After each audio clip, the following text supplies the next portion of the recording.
if I'm dropping another video already so close to the other one, you know that there's something worth talking about. So make sure you check out the other video because I feel like it's potentially going to interact with this video and the negativity aspect of it because I could foresee some people being a bit negative towards this news. Of course, Nintendo and the Nintendo Switch 2 pre-orders in the United States have, well, kind of been up in the air. They were supposed to happen and then they delayed it, and then people thought maybe they would do it during the Mario Kart World presentation. They didn't do that. But this morning, Nintendo did announce Nintendo Switch 2 pre-orders in the United States and by extension in Canada because I don't know, they just do both of them at the same time. And we now have a date for the pre-orders of when you can get your Nintendo Switch 2. But there's an asterisk with this, and it is a rather large asterisk. I'm going to look at it from a more nuanced perspective, but yes, there is some caveats involved with this, and I could foresee some people taking this and not really enjoying the information that they are getting. So let's head on over to Nintendo's official website to look at the press release here. And Nintendo maintains Nintendo Switch 2 pricing retail pre-orders to begin April 24th in the US. Retail pre-orders for the Nintendo Switch 2 will begin on April 24th, 2025. At launch, the price of the system or the price for the Nintendo Switch 2 in the US will remain as announced on April 2nd at $449.99, and the bundle will be $499.99. Both pricing for physical and digital editions of Mario Kart World, $80, and Donkey Kong Bonanza, $70, will also remain unchanged at launch. However, and this is where first, wait, before we even get into the however thing, I am not a huge fan of a lot of the wording in this. At launch, the price will remain the same, which of course leaves the door open. I guess to be fair, that is just taking into account things that could potentially change with the hardware side of things, you know, as far as tariffs are concerned, this, that, or the other. So I'm going to be a little bit lenient towards that. I do find it a little bit weird that we're talking about software in this as well. Talking about the price of Mario Kart World and Donkey Kong Bonanza remaining unchanged at launch. Does that kind of open up the door a little bit to potentially make games more expensive? I thought that the games were more expensive because of the quality and the variable pricing structure. You see what I'm saying? Like, there's so much weird wordage and verbiage with a lot of these things that leaving the door open on software is raising my eyebrows a little bit. Maybe it's a rather safe than sorry situation, but when we talk about the secondary stuff involved in this, I think there is the potential for games to maybe even go a little bit higher, and it's very strange considering we haven't seen other companies go that route. However, Nintendo Switch 2 accessories will experience price adjustments from those announced on April 2nd due to market conditions.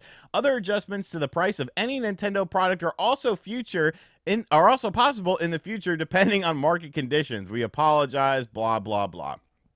So they're pretty much saying they can change the price of anything at any time on this. And when you start to see some of the prices that we are now incurring with the Switch 2, I don't know. There are definitely some red flags with me. I'm trying to remain nuanced, but because there are a variety of reasons. So obviously the system and the games and stuff like that, okay. But now the Pro controller is $85. A Joy-Con pair is $95. So we're talking over $100 with taxes for Joy-Cons. The charging grip is $40. A strap is $14.99. The wheel set is $24.99. The camera went up $5. The dock is now $120. Carrying cases, all-in-one carrying case, all-in-one a case, an $85 carrying case for this system. The AC adapter at $35. Now, looking at this, there's kind of two ways to think about it. The main thing would be, well, where are these products manufactured? I'm not a negative, just negative to be negative person. I'm trying to give nuance to the situation. When you're looking at this, you would have to think, well, where are these products manufactured? If these products are manufactured in China or something like that, where the heavy tariffs are, then okay, maybe that makes a little bit more sense as far as these controller prices going up, like $95. $95 for a pair of Joy-Cons. And we just got to hope that, there's no drift involved with this.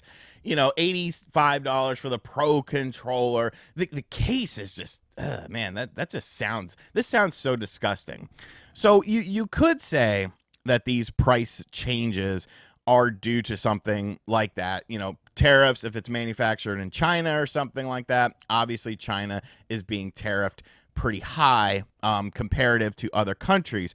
But on the flip side of things, it's weird to see controllers like what I understand things have indeed changed since April 2nd, but you would have to imagine these products are already like made and these products are already sitting in a warehouse for Nintendo.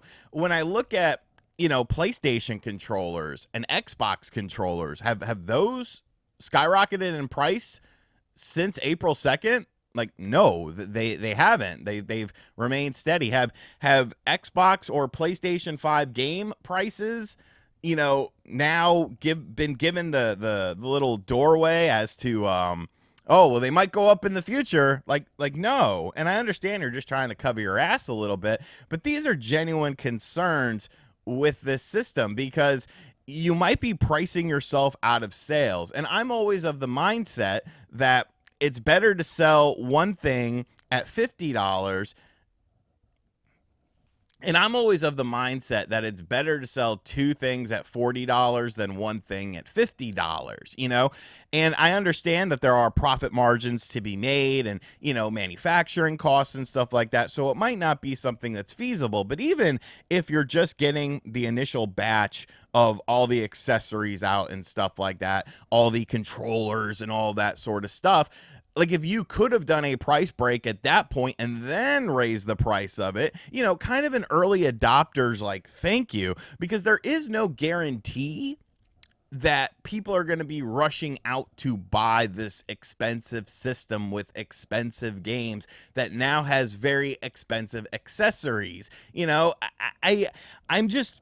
I'm a little bit perplexed by this. And like I don't think it's necessarily the end of the world for Nintendo. I'm sure everything will be fine, but this is definitely something worth talking about. And to try and pigeonhole this as, oh, this is just people being negative. No, this is people being realistic, not negative. This is people being realistic about how far their dollar is going to go with this system. And when you see a $95 Joy-Con, I think there has to be some concerns about pricing going into this generation. Like, bro, it's like one step forward, two steps back. But I'm still gonna get my system, of course, and I'm honestly probably not gonna like get any of these accessories. Maybe the camera, because the camera only went up like $5, which that's not that big of a deal. But some of these other things, like the thing of it is it adds up. All of this is going to add up. Oh, you want the camera, you want another controller, you want a Pro controller, like this adds up very, very quickly. In the grand scheme of things, we're not even talking about the third-party games. So, I don't know. A very interesting morning for Nintendo.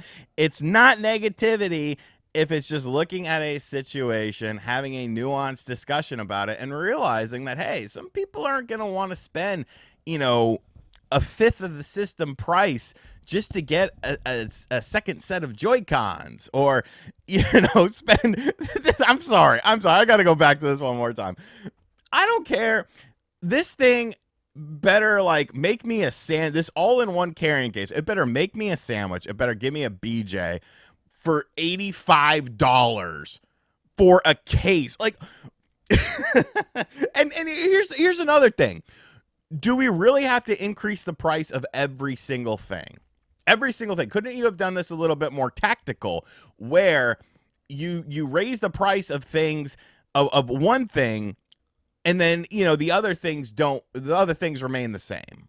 You know what I'm saying? Like you raise the price of the charging grip, but you keep the Joy-Con pair the same. To make it more attractive for customers. Like $85. God damn. The fun never ends, folks. The fun never ends. Let me know what you think of the pre-orders and the new pricing structure in the comments section down below. I'm sure this will be a beacon of positivity and nobody upset by this, and everyone will be very happy to pay $95 for a pair of Joy-Cons. And as always, guys, thank you for checking out this video. If you're new to the channel, hit that subscribe button. Be sure to like, comment, share, hit the bell as well. And as always, I'll catch you guys on the next video. Later.